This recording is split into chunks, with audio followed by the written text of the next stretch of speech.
Bismillahirrahmanirrahim. Elhamdülillahi Rabbil alemin. Ve salatu ve selamu ala seyyidina Muhammed ve ala alihi ve ashabihi ecma'in. Amma ba'd.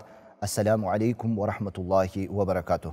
Құрметті көрермендер, міне біздің сенім Ахли сүнна уәл жамааттың ақидасына қатысты циклдік дәрісімізді әрі қарай жалғастырамыз. Бүгінгі тақырыбымыз өткен тақырыбымыздың жалғасы болып табылады. Яғни бұл дегеніміз вахданият, Алла тағаланың Аллаға тән зати сипатын, вахданият деген сипатын біз ашықтап, айқындап айтуды жөн көріп отырмыз. Вахданият дегеніміз ол әрине Алла тағаланың затында, істерінде, сипаттарында Аллаға деген ешқандай бір теңдесі жоқ, жалғыз екендігіне және серігі мен ұқсасы жоқ екендігіне сенім білдіруді вахданият аясында біз қарастырады екенбіз.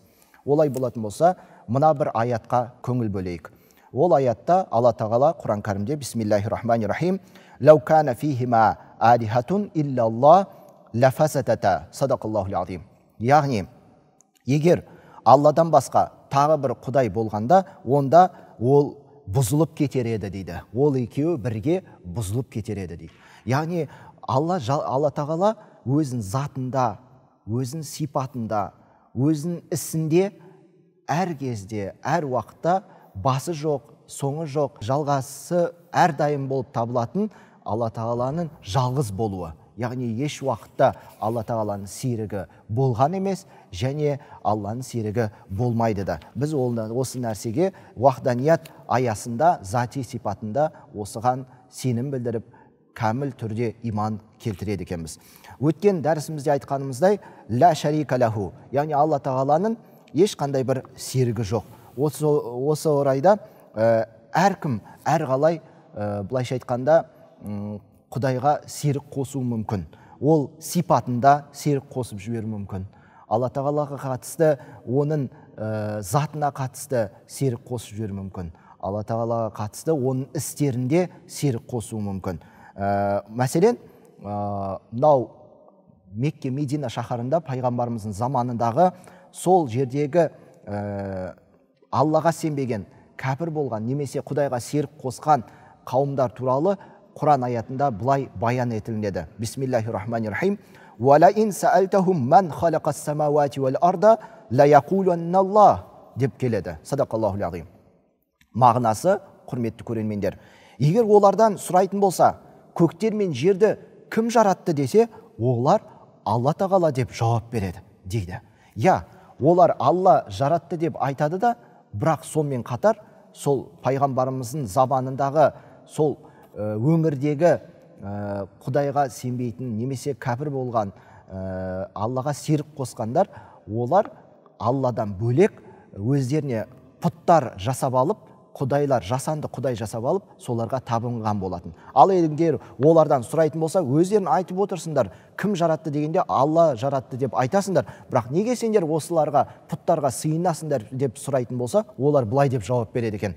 Біздің дұғамызды, біздің мінәжатымызды, біздің берген садақаларымызды осы пұттар, құдайлар Аллаға жеткізсін деп біз осылай жасаймыз деп айтады екен.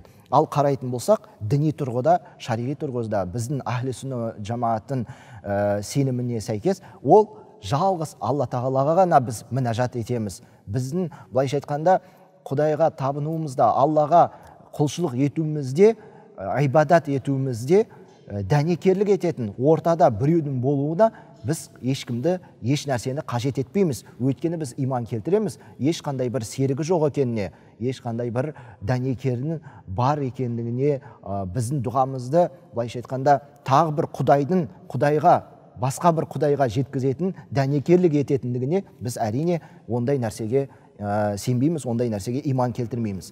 Ал енді қарап тұрсақ, құрметті көрермендер, жаңа айтқанымыздай, Алланың затына қатысты және сипатына қатысты серік қосу болуы мүмкін деп айттық.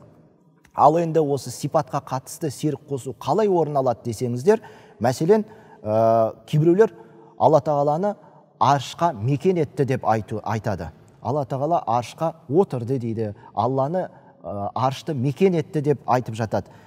Немесе кейбіреулер Аллаға қатысты, Алла сақтасын, жаратылысқа тән сипаттармен сипаттайды. Яғни Алла сақтасын, Алланың жүзі бар, Алланың қолы бар, Алланың балтыры бар дегендей сияқты өздерінің сөздерін айтып жатады. Ал бірақ та Алла тағала өзіне қатысты Құран кәрімде мынандай бір аяттар айтады. Бисмиллахир-рахманир-рахим. Субханаллахи амма юшрикун. Яғни Алла тағала олардың Аллаға қатысты серік қосқандарынан Алла пәк дейді. Өзі туралы Алла айтады. Және басқа аятта Бисмиллахир-рахманир-рахим. Субханаллахи амма ясифун. Яғни олар Алланың сипаттауында серік қосқан нәрселерінен Алла тағала пәк деп осыны баян етеді екен. Ал енді құрметті көрермендер, өздеріңіз білетіндей Құран кәрімде мұхкам және муташабих аяттар бар. Мұхкам дегеніміз ол мағынасы айқын, анық аяттарды айтады екенбіз. Ол аяттарға қатысты ешқандай бір күмән немесе екі ойлы пікірлер, екі ойлы түсініктемелер жоқ аяттарды мұхкам аяттар деп қабылдаймыз. Яғни, егер сіз ол Құран кәрімде сол мұхкам аятты кездесіп және соны оқысаңыз, оған қатысты сізде ешқандай түсініспеушілік, күмән туындамайды. Оны тура мағынасында, тура қалай келді, солай сіз қабылдап, соны түсінеді екенсіз. Ал бірақ муташабих аятқа келетін болсақ, ол ұқсас ұғымды аяттар деп түсінеді екенбіз.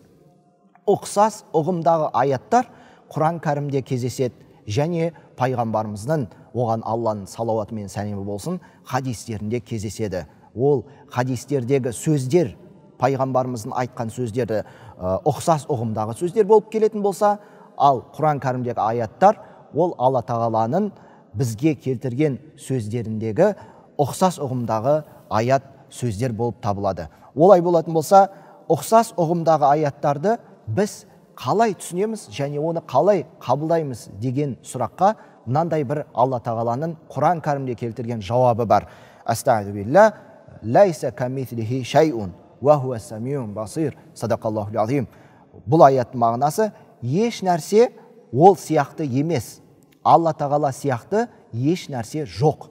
Яғни біз егер бір муташабих аятқа кезігетін болсақ, яғни ұқсас ұғымдағы бір аятқа кездесетін болсақ, ол аятты қалай тәпсірлеп, қалай түсіну керек болса, біз осы аятқа қайтады екенбіз. Яғни бұл аят еш нәрсе ол сияқты емес. Яғни біз егер бір аятты кездесек, онда оған анықтама беріп, оның мағынасы осылай екен, оның түсініктемесі осылай екен деп тікелей мағынада оны қабылдау, ол дұрыс емес екендігін біз түсінеміз. Олай болатын болсақ, мына бір аятқа көңіл бөлейік. Бисмиллахир-рахманир-рахим. Ауалайса аллази халақас самауати вал арда биқадирин ала ан яхлуқа мислахум бала ва хуал халлақул алим. Садақаллахул азим. Бұл аят Алла тағала сондай әуелде соны жаратып бар еткен және де жер мен көктерді жаратып, және де соған қатысты, соған ұқсас түрде қайта жаратуға Алла тағаланың мүмкіндігі жетпейді ма? Жоқ, керісінше Алла тағала жаратушы және Алла тағала барлық нәрсені білуші деп келеді. Яғни бұл аятты біз қалай түсінеміз десеңіздер, Алла тағаланы әлсірететін, Алла тағаланың мүмкіндігіне шектеу келтіретін еш нәрсе жоқ. Яғни Алла тағаланың барлық нәрсеге құдірет күші жетеді.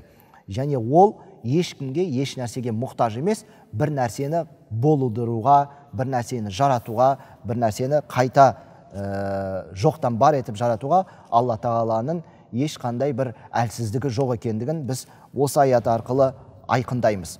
Олай болатын болса, құрметті бауырлар, «Вала иляха ғайруху» деген сөзді айқындайтын, ашықтайтын болсақ, Алладан басқа лайықты болған ешқандай бір құдай жоқ, оған құлшылық ететін. Яғни құлшылық ету, ол ғибадат ету, мойынсыну, итағат ету, ғибадат ету, ол тек қана Аллаға құлшылық етумен ғана біз тоқтайды екенбіз. Одан бөлек ешкімге, еш нәрсеге біз құлшылық етпейміз, ешкімге, еш нәрсеге біз табынбаймыз. Олай болатын болса, жаңағы вахданият деп жаңа тақырыбымызды бастаған сөзімізде Алла тағала өзінің затында, сипатында және де ісінде оған тең келетін, ұқсас келетін, жәрдемдесетін, серіктесетін ешкімнің еш нәрсенің жоқ екендігіне біз кәміл иман келтіретінімізге тоқтаймыз. Олай болатын болса, бүгінгі осы цикл дәрісіміз осы тақырыппен тәмам. Келесі циклдік дәрістерімізде бірге болыңыздар. Алла тағала сенімімізді нық етсін және де ақидамызды дұрыс етсін. Ва ахиру дауана анилхамдулиллахи раббил аламин. Ва саллаллаху тағала аля хайри халқихи Мухаммади ва аля алихи ва асхабихи аджмаин.